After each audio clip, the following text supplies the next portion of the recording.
Evangelho de Mateus, capítulo número 24, e o verso 1. Glorificado seja o nome do Senhor. Aleluia. Eu já pude sentir muito forte a presença de Deus aqui nesse lugar. Aleluia. O Senhor, Ele é fiel. O Senhor, Ele é resposta às orações dos seus santos. Saiba disso. O Senhor, Ele responde oração. Evangelho de Mateus, capítulo 24, o verso 1 diz assim: E quando Jesus ia saindo do templo, aproximaram-se dele os seus discípulos para lhe mostrarem a estrutura do templo. E Jesus, porém, lhe disse: Não vedes tudo isso? Em verdade vos digo que nada ficará aqui, pedra sobre pedra, que não seja derribada. E estando eles assentados no Monte das Oliveiras, chegaram-se a ele os seus discípulos em particular, e dizendo: Dize-nos que serão essas coisas, e que o sinal haverá da sua vinda e do fim do mundo? E Jesus respondendo disse: Acautelai-vos, que ninguém vos engane, porque muitos virão em meu nome, dizendo eu sou o Cristo, e enganando a muitos. E ouvirão de guerras, de rumores de guerras. Olhai, não vos assusteis, porque isto é mistério, e que isso tudo aconteça, mas ainda não será o fim. Porquanto se levantará nação contra nação, reino contra reino. Haverá fome, pestes, terremotos, em vários lugares. Mas todas essas coisas são o princípio das dores. Então vos hão de entregar para serdes atormentados, e matarão, e sereis odiados de todas as gentes por causa do meu nome. Nesse tempo muitos serão escandalizados, e trair serão uns aos outros, e uns os outros se aborrecerão. Surgirão muitos falsos profetas, e enganarão a muitos. E por se multiplicar a iniquidade, e o amor de muitos se esfriará. Mas aquele que perseverar até o fim será salvo. E este evangelho do reino será pregado em todo o mundo, e o testemunho de toda a gente, e então virá o fim. Aleluia. Pai, a sua palavra, Senhor, ela está lida, Deus. Nós te glorificamos, Senhor, pela tua presença aqui nesse lugar. Te damos graças, Pai, e te peço que o Senhor nos dê sabedoria, Deus, para conduzir a tua palavra até onde o Senhor quiser, no nome de Jesus. A igreja diz amém. Pode tomar assento. Dando sequência à quarta-feira passada, paramos no capítulo 5 do Evangelho do Apocalipse, quero dizer, aonde a igreja já tinha sido arrebatada e o Senhor tinha um livro na mão. E esse livro, ele era um livro muito especial. A ciência tenta provar a história. A ciência tenta provar o que irá acontecer. A ciência, ela tenta conduzir as coisas a dizer alguns fins que poderão se acontecer, mas a ciência não tem o poder, não tem a autoridade de dizer o que acontecerá na história. A história tampouco tem autoridade para isso. A história pode acontecer fatos, a história pode relatar fatos. A história tenta, às vezes, imaginar situações, o que as coisas acontecerão usando os fatos da atualidade. Mas a história não consegue dizer o que irá acontecer. O Senhor, Ele então tem esse questionamento por parte dos seus discípulos: quando será o fim? O que irá de acontecer? Nós paramos no momento da história aonde o Senhor está sentado no seu trono, aonde nós, aqueles que formos arrebatados com o Senhor, estão ao seu lado. Nós vimos isso do capítulo número 3, 4. E agora o Senhor tem um livro na mão, e João, ele tem na sua revelação, ele vê isso. Ele vê que aquele livro, ele tem um selo. Os selos, eles eram marcados que somente era algo importante que era selado. Quando um livro ele era feito, como uma carta era escrita, ele recebia uma marca de cera, e o rei ele colocava o seu anel sobre aquele lugar, sobre aquela cera, e ali era a marca de que somente alguma outra pessoa que estava interessada para receber aquela carta, ela poderia abrir aquele selo. Então João ele tem uma visão de um livro que está selado, e João ele começa a chorar porque ele olha para todos os cantos da terra, e ele não encontra ninguém digno de abrir aquele livro. Assim diz o capítulo número 5. E diz que de repente ele vê, no meio dos anciões, que nós vimos no capítulo 4, ele vê que no meio dos anciões tem um trono, e nesse trono diz que está aquele que é o leão da tribo de Judá, no verso número 5, e a raiz de Davi, aquele que venceu para abrir os selos. E no capítulo número 6 diz que ele se coloca de pé entre os anciões. E algo muito lindo que está relatado no capítulo número 6, que diz que a visão que ele teve era de um cordeiro que havia sido morto. Aquele que tinha a autoridade de abrir aquele livro e dar continuidade à história e nos contar a história verdadeira das coisas que iriam se acontecer. Ele tinha a aparência de um cordeiro que tinha sido morto. Aquele cordeiro ele tinha 7 pontas, 7 olhos, diz a palavra do Senhor. Ele diz que ele tinha com ele os 7 Espíritos de Deus. O número 7 é o número a qual demarca o número completo de Deus. Sempre que nós lemos o número 7, é um número perfeito para Deus. E aquele que era, aquele que é e aquele que há de ser, ele estava de pé, e ele é o cordeiro que tinha sido morto. Ou seja, ele relatava daquele que morreu para nos salvar, aquele que nos transformou em sacerdote, reino ao seu lado. Aquele tinha a autoridade para desatar aquele livro. Então ele pega e começa a abrir aquele livro, e aquele ser celestial, que tinha 7 pontas, 7 olhos, 7 espíritos, ele significava que era o Senhor que tinha todo o poder em suas mãos.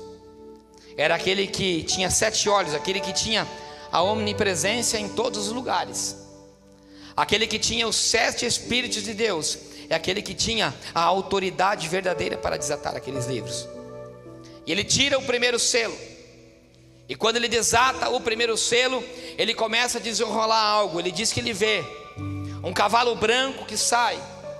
Ele viu primeiro 4 animais, e no primeiro selo que ele abria, ele vinha um cavalo branco que descia e que vinha vestido de branco, e na sua mão ele tinha um arco, e ele vinha para vencer. O livro de Apocalipse é algo muito interessante, que ele sempre traz 2 comparações, e elas são às vezes controvérsias. Por exemplo, assim como ele fala do cordeiro, ele fala da mesma maneira que também é uma besta. Da mesma maneira que ele fala da Babilônia, ele fala da Nova Jerusalém.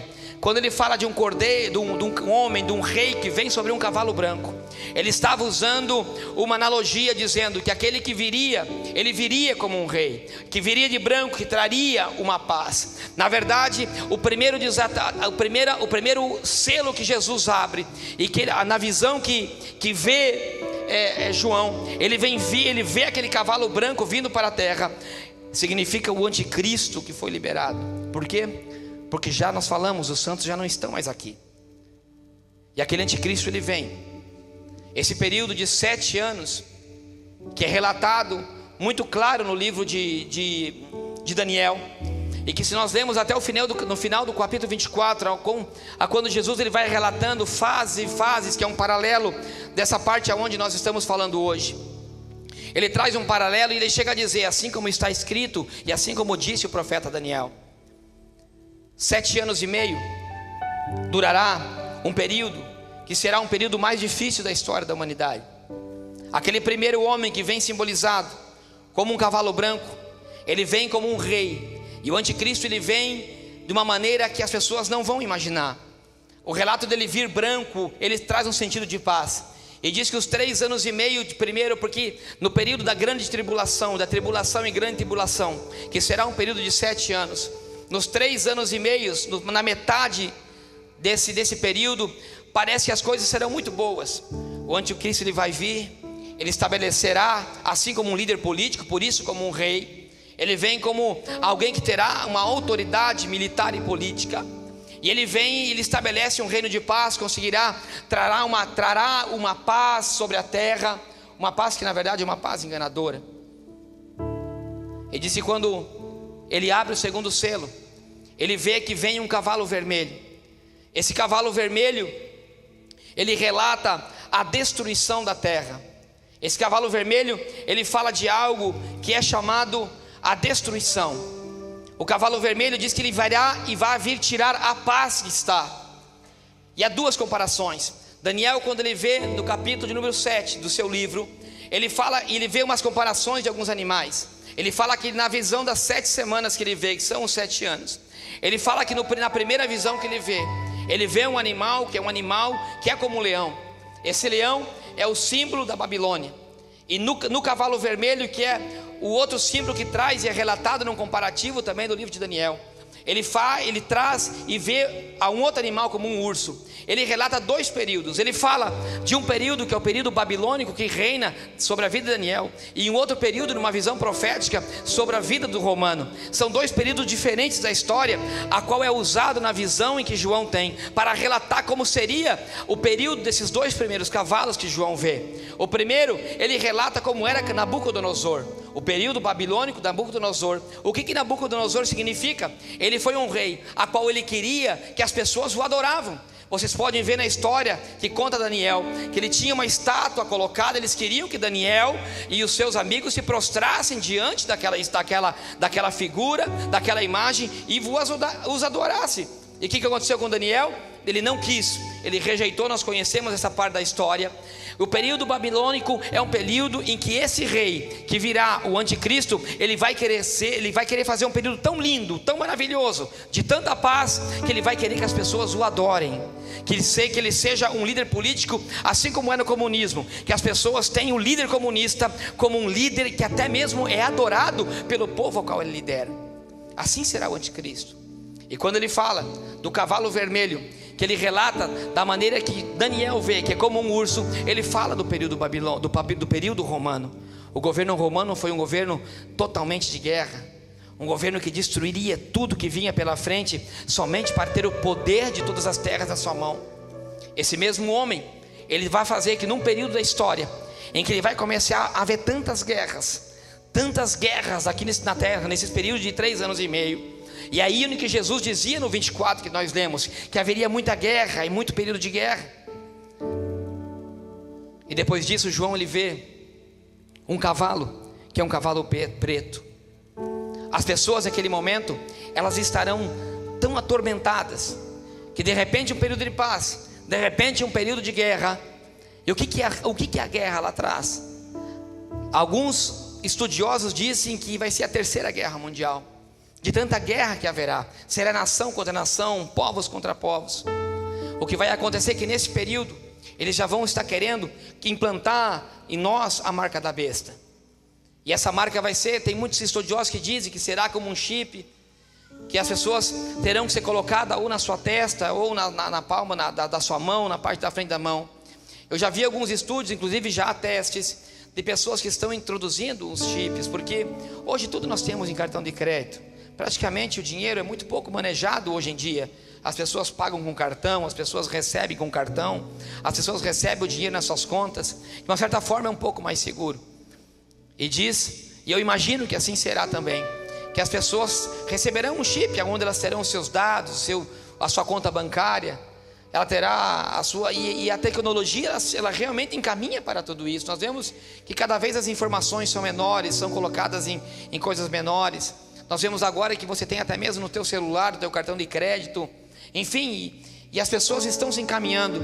E diz um teste que parece colocar um chip para que ele possa realmente ser passado e ser identificado embaixo da pele. Deve ser aqui na mão, na frente da sua mão ou na testa, porque a única pele ela é muito sensível e tem uma certa transparência pela fineza que ela é dessa pele. E nesse momento é onde que as pessoas estarão recebendo essa marca, que seria a marca da besta. E na outra visão, e no outro selo que é desatado, porque diz 7 selos foram desatados, diz na visão que ele tem, que vem um cavalo amarelo. O cavalo amarelo significa para os teólogos e para os estudiosos a morte, porque é uma consequência. Depois de uma guerra, a consequência que há de uma guerra muito grande são mortes. Por quê? Porque nós podemos ver nas reportagens que nós vemos, quando há destruição, as pessoas morrem, contaminam as águas, os leitos de águas, as enfermidades pela morte das pessoas, elas se proliferam.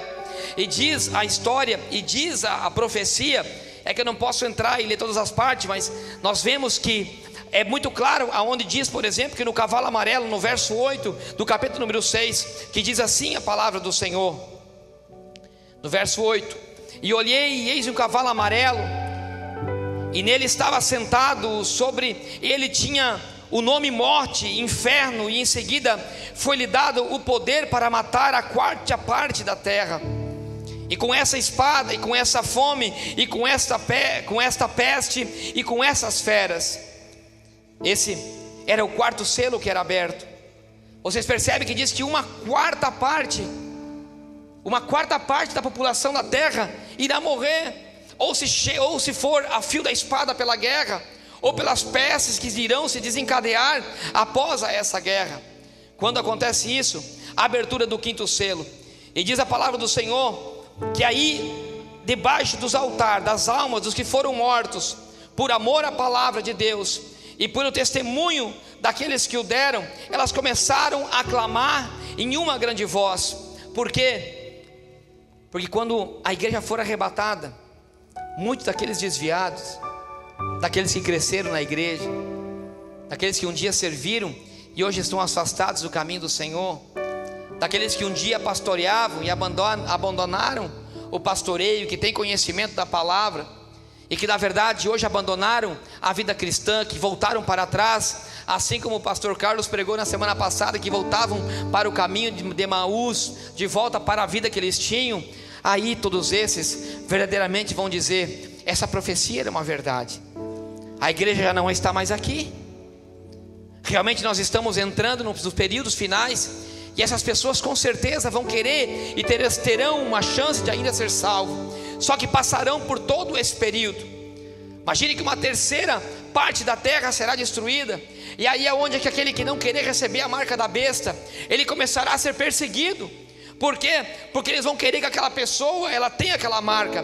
E diz a palavra do Senhor no próprio livro de Apocalipse, que aquele que não aceitar a marca da besta, ele vai ser perseguido. Ele já não vai conseguir mais comer, não vai conseguir mais comprar, não vai conseguir mais vender. Por quê? Porque realmente ele não terá esse acesso a esse tipo de coisa. E aí aonde que vai haver uma perseguição do anticristo, daquele que perseguirá a igreja para destruir, e começará a haver matança em todas as partes. E aqueles que realmente não se renderem, diz a palavra do Senhor, esses sim, eles ainda terão uma chance para uma segunda salvação.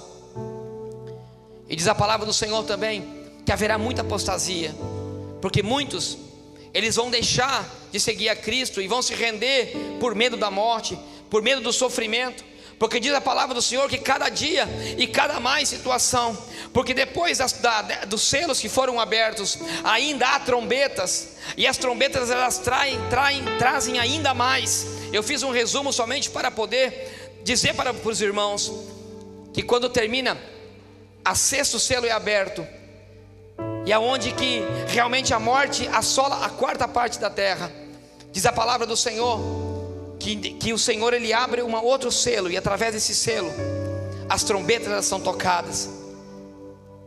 E diz a palavra do Senhor que aqueles que estavam na terra resistindo a Satanás, resistindo ao anticristo, passando por esse período da maior tribulação, que é chamada a grande tribulação, diz a palavra do Senhor, assim como no capítulo 24 de Mateus é relatado, diz a palavra do Senhor que o Senhor diz que muitos teriam vontade de se esconder nos montes e não poderão participar disso.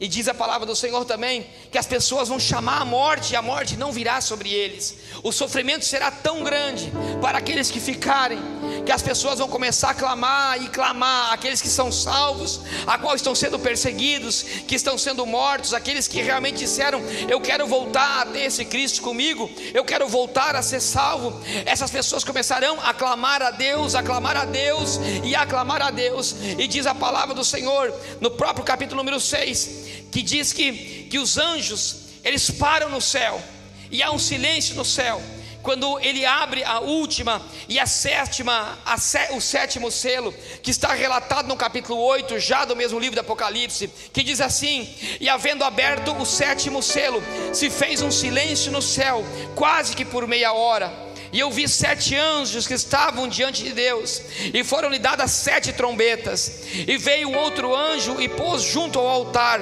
tendo um incensário de ouro, e foi-lhe dado muito incenso, para pôr as orações de todos os santos sobre o altar. Esse altar era de ouro, que estava diante do trono, e a fumaça de incenso subiu com as orações dos santos, desde as mãos dos anjos, e que estava diante de Deus. E o anjo tomou o incensário, e encheu de fogo, e do fogo do altar, e o lançou sobre a terra. E havendo depois vozes e trovões e relâmpagos e terremotos, os 7 anjos que tinham as 7 trombetas prepararam para tocá-las. Sabe o que acontece, meu irmão? É que vai ser tanta dor, tanta tristeza, vai ser tanta agonia para os santos que ficarem, para aqueles que não forem no primeiro arrebatamento, vai ser tanto sofrimento, que o Senhor, Ele ouve do céu o clamor do seu povo, assim como ouviu o clamor do povo que estava no Egito em sofrimento, em que Ele diz que os 3 primeiros anos, que foram de martírios para os perseguidos, Ele diz: agora chega de perseguição. Vocês morreram em meu nome, mas as suas almas estão salvas. Diz que os anjos do céu, eles se colocarão em pé e começarão a tocar as trombetas, e cada trombeta que será soada, será derramada da ira de Deus sobre os perseguidores dos santos, sobre o anticristo, sobre Satanás, sobre a besta e sobre todos os exércitos que aqui ficarão. Enquanto que os mortos estarão ali salvos, a ira do Senhor, ela começará a descer sobre a terra. O Senhor Ele não consegue. Algo eu consigo ver ao longo da história e da Bíblia. O Senhor não consegue ver a um dos seus santos clamarem por socorro do seu nome. Eu acho tremendo, em todo o período da história, sempre que os santos de Deus se colocaram juntos, unidos em oração, como uma só igreja, e clamaram pela misericórdia do céu, o Senhor, Ele sempre enviou o seu socorro. Aqui o Senhor, Ele vai começar com uma vingança sobre aqueles a qual mataram os seus santos, aqueles que perseguem a igreja. Sabe aqueles que te perseguem? Sabe aqueles que são contra o teu evangelho? Sabe aqueles que são contra a tua fé? Esses receberão a sua recompensa diante da ira de Deus. Por isso que você não tem se envergonhado desse evangelho. A história só tem um fim. Do começo ao fim da Bíblia, a história só tem um fim. A história diz que para aqueles que são santos, para aqueles que são fiéis, receberão a vida eterna. Mas para aqueles que são contra Deus, para aqueles que zombam de Deus, para aqueles que perseguem os santos de Deus, só há um fim: a ira, a morte e o fogo do inferno eterno. Isso a história relata. Por isso, meu irmão, não brinca de ser crente. Por isso, meu irmão, não zomba de Deus. Não brinque com as coisas de Deus. Os santos para Deus são santos. Os santos, a igreja de Deus, é o seu sacerdote e é o seu reino. Nós somos o reino do Pai. A igreja tem que se posicionar nos últimos dias, se posicionar com caráter, se posicionar com verdade, se posicionar com integridade, se posicionar com honestidade, se posicionar com fidelidade para Deus. Eu não entendo uma igreja que nos últimos dias pregam a palavra de Deus, mas não vivem o que pregam. Há quantos? O que eu mais ouço nos últimos dias são pessoas que se decepcionaram com aqueles que estão à frente de uma igreja. Me parece que quase que todos os dias eu ouço pessoas que têm abandonado a fé, que têm desistido do evangelho, porque se decepcionaram com alguém que ele tinha como referência de Deus. Eu quero te dizer algo, igreja, e para todos que me ouvem: a tua referência não tem que ser homem, a tua referência tem que ser Deus. No dia que você tiver tirar os olhos dos homens e colocar nos olhos em Deus, a tua salvação é garantida. Tire os olhos. Tire os olhos daqueles que estão ao teu redor e crave os seus olhos na palavra. Não tire os seus olhos dessa palavra. Não tire os olhos dessa profecia. Irmãos, eu digo sempre: o Apocalipse não é destruição. O Apocalipse é o maior livro de vitória que o crente tem na sua mão. O livro de Apocalipse não é a ira de Deus contra o seu povo, é a ira de Deus para os inimigos do seu povo. Se posicione. Se posicione, igreja. Se posicione verdadeiramente como seguidores de Cristo. Se posicione como um espelho. Se posicione como a igreja, porque quando eu leio Apocalipse, eu não vejo placa de igreja sendo arrebatada. Quando eu leio Apocalipse, eu não vejo denominações específicas da palavra. Quando eu leio Apocalipse, eu vejo um Deus que Ele luta pelo seu povo. Ele luta por uma nação. Ele luta por uma família.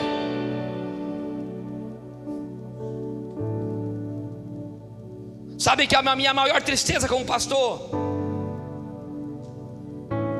a minha maior tristeza como pastor, é quando eu vejo uma notícia numa televisão e que aonde diz: pastor foi preso, pastor foi condenado por tráfico, pastor foi condenado por abuso sexual. Não somente quando pastor, quando nós vemos qualquer igreja que leva o nome dos símbolos dizendo cristão.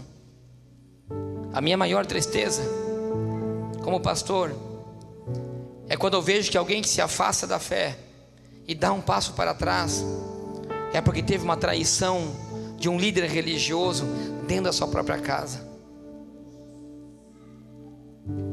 Verdadeiramente a palavra do Senhor, ela se cumpre em algo chamado apostasia, em que muitos perderiam a sua fé, em que muitos falsos profetas, quando chegasse ao fim, surgiriam.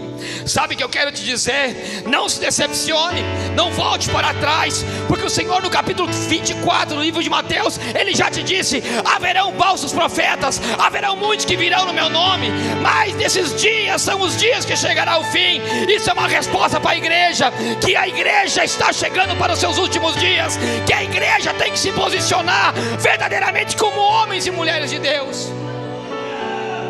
Não se decepcione. Quando você ouvir uma notícia dessa, você bata a mão no teu peito e diga: o Cristo que eu levo é diferente, o Cristo que eu creio é diferente, a palavra que eu tenho é essa e não é essa que eu vejo por aí. O Senhor, Ele nunca mentiu. Aleluia. Muito pelo contrário. Do começo ao fim da Bíblia, a palavra do Senhor é chamada fidelidade. Nenhuma das suas promessas, nenhuma de suas profecias deixou de serem cumpridas. Igreja, lute. Igreja, lute até o final. Quando o demônio vier no teu ouvido e vai te dizer, volte para trás, diga: não, eu tenho um alvo. O meu alvo é chegar e conquistar o reino dos céus. Quando alguém quiser te derrubar, você fica firme, pegue na palavra, vai para o joelho, porque diz a palavra do Senhor nesse capítulo, que a oração dos santos chegam como um perfume agradável às narinas de Deus. O Senhor cumprirá todas as suas promessas, uma a uma. E disse que quando aquele anjo, ele começou a tocar a primeira trombeta, diz que veio uma chuva de fogo. E eu imagino que será como uma chuva ácida, porque fala que queimava. E realmente já vi histórias de chuvas ácidas que acontecem em alguns lugares, que as plantas morrem, que as pessoas podem até mesmo se queimar. Imagine que vai chegar um ponto que essa chuva ácida ela vai ser realmente, que diz que o primeiro trombeta que tocou, diz que veio o fogo do céu.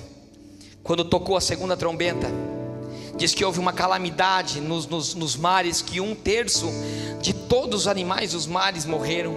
Quando tocará o anjo a terceira trombeta, haverá calamidades nos rios. Eu consigo entender que é decorrente da guerra, porque você imagina a contaminação que não haverá.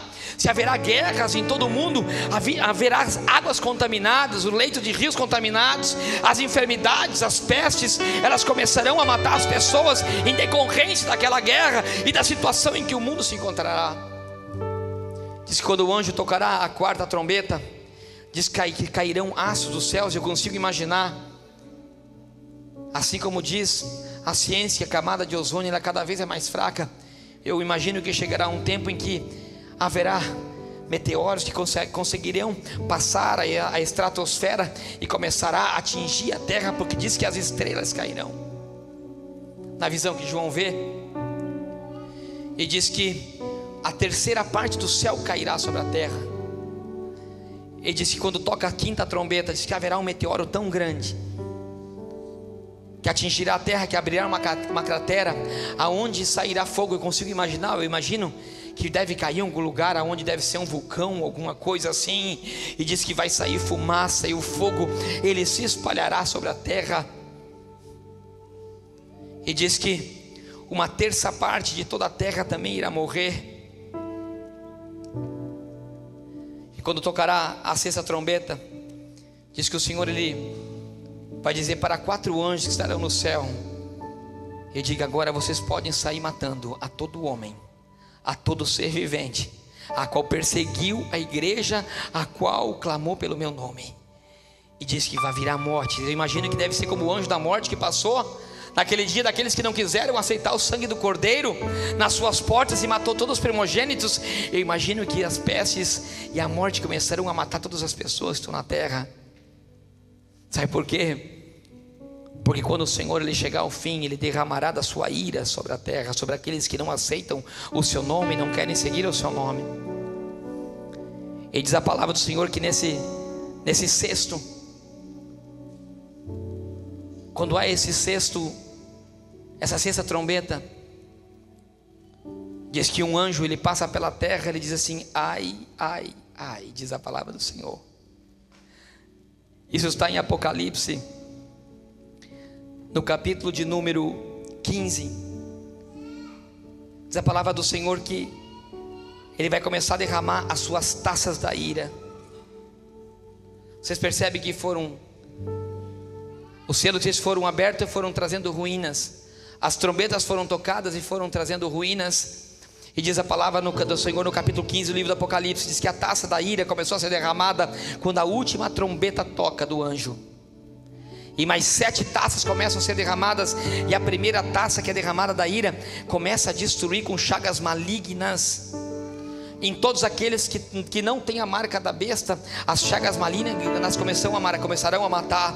A segunda taça, que é derramada, começará a destruir o resto da vida que ainda tinha nos oceanos. Começará a destruir. Depois irá para os rios, também destruirá. E diz que o sol, na quarta taça, diz que o Senhor derramará um fogo sobre o sol, que começará a queimar a pele das pessoas que são expostas ao sol, de tão forte que será o sol naquele dia. E na quinta taça, diz que ele derramará um fogo sobre o trono da besta que estará reinando sobre a terra. A besta não tem como vencer. A besta ela só tem um futuro, que é a sua morte. E diz que na sexta taça secou-se o rio Eufrates. A profecia diz que quando essa ira será derramada sobre o rio Eufrates, ele será seco. Porque tem uma profecia que na guerra do Armagedon virá os reinos do Oriente a pelejar em Israel a última batalha. Quando termina esse período de 7 anos, 3 anos e meio de praticamente paz, de 3 anos e meio de tudo isso que eu estou contando aqui, diz que o rio Eufrates irá secar, para que a batalha do Armagedon, que será o que nós falaremos na próxima semana, ela venha acontecer. Só que algo interessante acontece, pastor Carlos. Entre o capítulo 8 e entre o capítulo de número 15, aonde as taças da ira são derramadas, há 2 partes que eu acho fantásticas nesse meio. No capítulo de número 10, diz a palavra do Senhor, que diz que João ele tem uma visão de que ele comia um livrinho, e esse livrinho ele era amargo quando chegava no seu estômago, e diz que ele era doce quando chegava na sua boca. No capítulo número 11, logo a seguir, diz que haverá, nesse período, haverá 11 testemunhas, 2 testemunhas que virão e descerão para ajudar ao povo daqueles que ficaram. Alguns dizem que é Enoque e Elias que foram arrebatados. A gente ouve muito falar isso. A gente ouve falar que ou era Moisés que viria, e também com um profeta, quem sabe, porque um significava lei e outro profeta. Mas esses 2 capítulos têm um significado importante para mim e para você como igreja. Quando João ele tem essa visão dele comendo um livrinho, o Senhor estava dizendo: escute isso, igreja. Tem vezes que a palavra, quando ela chega no nosso estômago, quando ela chega no nosso interior, ela é amarga. O Senhor estava mostrando numa revelação para João: João, coma a palavra, coma esse rolo, coma esse livro, que quando ele chega no teu estômago ele pode ser amargo, mas quando ele sai da sua boca, ele é doce como um favo de mel. Sabe o que o Senhor quer dizer para mim e para você? Que no momento da dificuldade, que no momento que as coisas estão difíceis, que no momento da ira, no momento que parece que o caos ele está sobre a terra, o Senhor está dizendo: coma da palavra. Porque a palavra, quando às vezes ela chega na nossa boca, ela é amarga quando chega no estômago. Sabe por quê? Porque tem coisas que Deus quer te mostrar para você ser salvo, que você tem que mudar. Tem coisa que a palavra, quando você come, ela dá dor de barriga. Tem coisas que Deus fala para você que você tem que mudar, porque se você não mudar, você não vai ser salvo. E é essa visão que Ele tem. E o Senhor quer dizer para mim e para você nessa noite: coma da palavra. E por mais que ela seja amarga, quando você tirar ela da tua boca para abençoar a outras pessoas, essa palavra vai ser doce. Porque aquela experiência que você teve, que te transformou, que foi amargo, ela é um doce favo de mel para aqueles que estão na desesperança, naqueles que estão perdidos, naqueles que não sabem aonde mais se encontrar. A tua palavra vai ser doce, um doce remédio para restaurar a vida dessas pessoas. As 2 testemunhas. Lucas capítulo 10 verso 1. Diz a palavra do Senhor que quando o Senhor ele pegou e dividiu os seus discípulos, ele mandou para eles: levem a palavra para aqueles que estão perdidos, de 2 em 2. O Senhor estava dizendo para João: coma da palavra, João, coma da palavra, e seja minha testemunha por onde é que vocês andarem. João, coma dessa palavra. Por mais que ela seja amarga para você, ela quando sair da sua boca, ela vai ser doce. E seja essas duas testemunhas, ou seja, seja a igreja na terra, seja a igreja que prega o evangelho, seja a igreja a qual leva a palavra de salvação para aqueles que estão perdidos. Entre a ira de Deus, entre toda essa ira, o Senhor está fazendo um chamado para a sua igreja de hoje, para conhecer a palavra, se preparar na palavra, pregar a palavra e ser suas duas testemunhas, enviados dele aqui na terra, porque muitos aí fora estão perdidos e ainda não conhecem a palavra e ainda não tem salvação. Você é para você, é para mim. A igreja dos últimos dias não gosta de ler a palavra. A igreja dos últimos dias não gosta de comer da palavra. A igreja dos últimos dias, ela quer receber profecia. A igreja dos últimos dias, ela quer ser abençoada aqui nessa terra. Mas o que o Senhor está dizendo é que dias de ira virão sobre aqueles a qual não conhece o nome do Senhor. Quem sabe a ira pode descer a um filho seu que não conhece a palavra, a um parente teu que não conhece a palavra. Por isso que eu quero, o que o Senhor está me dizendo é: coloque a igreja de pé, faça ela comer a palavra, e que elas sejam testemunhas e preguem a palavra aí fora para aqueles que precisam. A igreja de hoje já não prega mais para quem não é crente, prega para crente. A igreja de hoje faz evento. Sabe para quê? Para satisfazer o gosto dos crentes. Então às vezes existem eventos gigantescos, mas que lá só tem crente. Você já não vê mais varões valorosos e corajosos como os Jacós que estão nas ruas, nas esquinas, com uma caixinha de som, com uma Bíblia na mão, pregando a palavra do Senhor, porque isso não dá retorno, muito pelo contrário.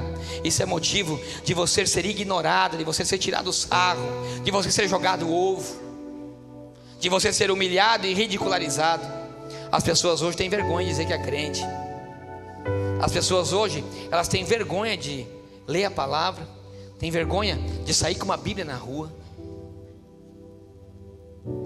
Hoje é tudo no celular.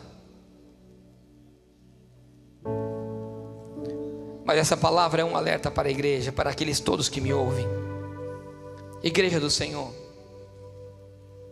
igreja do Senhor, se santifique, porque dias virão. O arrebatamento da igreja está aí. A ira de Deus e a tribulação e a grande tribulação, ela acontecerá.